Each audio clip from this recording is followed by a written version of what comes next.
Hi friends, welcome to our channel. நம்ம சேனலை subscribe பண்ணாதவங்க பண்ணிக்கோங்க. வாங்க வீடியோக்குள்ள போகலாம். வெங்கட் பிரபுவோட இயக்கத்துல அஜித் நடிச்சு 2011ல ரிலீஸ் ஆன படம் தாங்க மங்காத்தா. இந்த படம் ரசிகர்கள் மத்தியில ரொம்பவும் பெரிய லெவல்ல ஹிட் ஆயிருந்த இந்த படத்தை வர மே 1ஆம் தேதி ரீரிலீஸ் செய்யலான்னு சொல்லப்படுது. பெரிய லெவல்ல ஹிட்டான படங்கள் எல்லாமே இப்போ ரீரிலீஸ் செஞ்சு ஹிட் பண்ணிட்டு இருக்காங்க.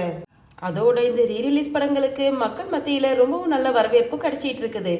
இப்படி இருக்கும்போது அஜித்துடைய பிறந்த நாளான மே 1ஆம் தேதி மங்காத்தா படத்தை ரீரிலீஸ் பண்ணலான்னு சொல்லப்படுது.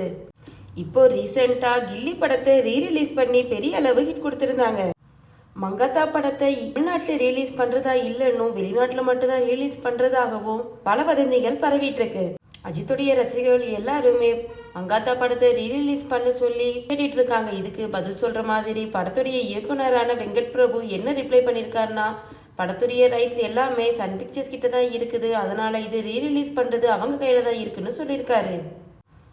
மங்காத்தா படம் தவிர அஜித்துடைய மற்ற படங்களான தீனா, பில்லா இந்த படங்கள் எல்லாமே மே 1ஆம் தேதி ரீரிலீஸ் செய்யப்படுறதா இருக்குது. ஓகே ஃப்ரெண்ட்ஸ், இது மாதிரியான அப்டேட்ஸ்க்கு நம்ம சேனலை சப்ஸ்கிரைப் பண்ணிக்கோங்க. தேங்க்ஸ் ஃபார் வாட்சிங்.